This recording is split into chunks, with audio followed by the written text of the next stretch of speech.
Solubility and solution. Water is known as universal solvent because it can dissolve all kinds of solids, liquid or gases to little or more extent. According to the solubility, the substance may be classified as soluble or insoluble substance. The substance which dissolve rapidly in water are called soluble substance. So water is called as the universal solvent because it has a capacity to dissolve all kinds of solid, liquid and gases in a complete portion or in a small portion. That's why water is known as the universal solvent. According to which the substance is classified according to the solubility. The substance are classified into two types, soluble substance and insoluble substance. So let us discuss what is soluble. The substance that dissolve rapidly in water, means very instantly in water, are called as the soluble substance. For example, common salt and sugar. Now let us discuss insoluble substance. The substance which dissolve very little or do not seem to dissolve in water are known as insoluble substance. For example, mud and sand. So if you are trying to mixing a mud or a sand in a glass of water, you will see some impurities in the water like this. That means it is insoluble substance. And if you are mixing a salt or sugar in a pure water, then it will be dissolved completely. That's why they are called as the soluble substance, and that's why this substance which does not dissolve completely in water, they are called as the insoluble substance. Now let us discuss solution. What is the solution? The mixture formed by dissolving a soluble substance in water is known as solution. So what is a solution? When you form a mixture by using a soluble substance in water, then that type of thing form or that type of mixture form is called as the solution. Common terms used in the formation of a solution. First, solvent. What is solvent? A liquid which dissolves other substance in it is called solvent. For example, common salt dissolves in water and hence water is a solvent. So what is a solvent? A liquid substance which you are using for mixing any substance, that is called as the solvent. For example, water. Okay. Common salt dissolve in water and hence water is called as the solvent. Means whatever may be the liquid you are using, it is called as the solvent. Solute. A substance which dissolve in liquid is called solute. If you are using a sugar, if you are using a salt in mixing a liquid, maybe water or another liquid, the type of substance which your dissolves in a liquid is called as the solute. For example, salt and sugar. Okay. Unsaturated solution. A solution which has less amount of solute and can dissolve more of it is known as unsaturated solution. So what is unsaturated solution? Suppose if you have a glass of water and if you are mixing suppose sugar in that water, if you add 1 spoon of sugar, then it will mix. Then again you are adding 1 spoon of sugar, then it will mix. Then in this way you are forming a unsaturated solution. Means the solution has a capacity to mix solute, to dissolve solute. And saturated solution. A solution which has large amount of solute and cannot dissolve more of it is known as saturated solution. Okay, so if you are adding the sugar and if you are increasing the quantity of sugar, so at a certain time the dissolving of sugar will decreases, means something will left in the bottom of the container, means that sugar which is not completely dissolved, and that type of solution is called as the saturated solution. Okay.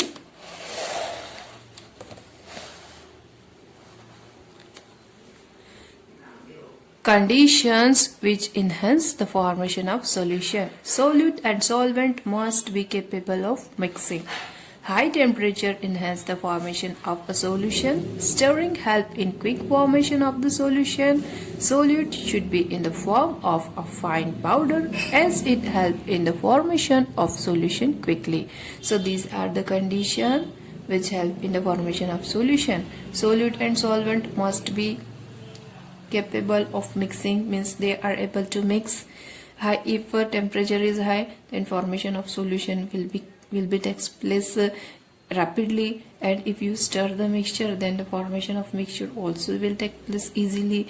And if the solute is in form of a powder, fine powder form, then it will also dissolve very quickly. Activity 6. To show that stirring help in quick formation of a solution, take two beakers, beaker 1 and 2, and fill them with equal amount of water. Now add 5 grams of sugar in both the beakers. Stir the first beaker. You will find that the solution in beaker 1 is formed quickly, while some amount of sugar is seen at the base of beaker 2. So here in this activity, what we are using? We take two beakers, beaker A and beaker B, and fill them with equal amount of water. Okay, we'll take two beakers A and B and fill them with equal amount of water. Now we add 5 grams of sugar in both the beakers, and in first beaker we stir the beaker, we stir this solution, and in second beaker we did not stir. So what we observe that solution in beaker 1 is formed quickly as compared to the beaker 2, because stirring help in the formation of solution. Now this is the activity. This activity is your homework. Sea water is a mixture of many things. Tick those things that are present in sea water. This is your homework. Okay, dear student. Impurities and its removal. There are two types of impurities, soluble and insoluble. Impurity means the things which are mixed in pure substance. They are called as the impurities. And we are seeing here the types of impurity. There are two types of impurity. One is the soluble and one is insoluble. So let us discuss soluble impurities. The impurities that dissolve in water are known as soluble impurities. So what are soluble impurities? The impurities which are completely dissolved in water, they are called as the soluble impurities. For example, alcohol in water and salt in water. These are the two examples. Insoluble impurities. What is insoluble impurities? The impurities that do not dissolve in water are known as insoluble impurities. For example, chalk in water and sand in water. So what are insoluble impurities? Insoluble impurities do not completely dissolve in water. Okay. For example, chalk in water and sand in water. Both these impurities are present in water, thus the removal of this impurity becomes important. Okay, both these impurities are present in water, and it is important to remove this impurity. So methods for removal of impurity. Activity 1. To identify the nature of impurity present in water. Take two flasks. This is the flask. Fill with water. Add a spoon of sugar in the first flask. Add a spoon of pencil sharpening in the second. Now stir both the flask and filter it. In first flask, what we add? We add some sugar, and second flask we add some pencil sharpening, and we stir both the flask. Now, and we filter that with the help of this funnel and the filter paper. Observation. Sugar is completely soluble, so no residue is left on muslin cloth. This type of cloth is called as the muslin cloth, which we are using in the filtration. So in sugar is completely dissolved by water. That's why there is no leftover residue. Residue means if you are putting the solution in this funnel, and if some things are appear here, that are called as the residues. Okay. Second, in pencil sharpening. Observation. Pencil sharpening are insoluble in water, so it is left as such on the muslin cloth. So after filtering you will get this type of impurity. This is the residues. Okay dear student. So some impurities are soluble and some impurities are insoluble, such as if you are mixing sugar in a water, then it is a soluble impurity, and if you are mixing a pencil sharpening, then it is a insoluble impurity. Some method of removing insoluble impurities. Insoluble impurities removing some methods. First one is the filtration.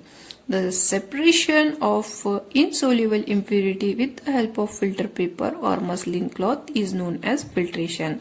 So as we discussed in previous activity, in the same way, if you are using a muslin cloth or a filter paper, okay, and if the impurity is dissolved on this cloth, then that is the insoluble impurity. The separation of insoluble impurity with the help of filter paper or muslin cloth is known as filtration. Okay, this process is called as the filtration, and these things which is appear on the muslin cloth this is the residue, and this solution is called as the filtrate. So filtrate, the clear liquid which passes through the filter paper is known as the filtrate. So this is the filtrate. What is residue? The solid impurity left on the filter paper is known as the residue. So this is the residue. Method: sedimentation and decantation. The process of settling down of impurity at the bottom of container is known as sedimentation, and then removal the clear liquid from the top of the container is known as decantation. So sedimentation means settling down of heavy impurity at the bottom, and what is decantation? Means clear liquid form of the top of the container by removing is called as the decantation. Steps involved in this process. Step 1. The impure water is allowed to stand for some time. Means you have to keep the water which is impure stand for some time. Step 2. The impurities settle down at the bottom of the container as sediments. So this type of impurity which is settled down at the bottom of the container is called as the sediments. Now the third step, the clear liquid poured out into a separate container is known as decantation. So if you are pouring out the pure liquid, then that is called as the decantation. Okay dear student, removal of soluble impurities. Removal of soluble impurities. Soluble impurities are very finely mixed in water, hence their removal becomes bit difficult. These impurities can be removed by evaporation or by distillation. So there are two processes for removal of soluble impurities, because they are very finely and they are very mixed quickly in water. So removal becomes difficult. There are two methods. One is the evaporation and one is the distillation.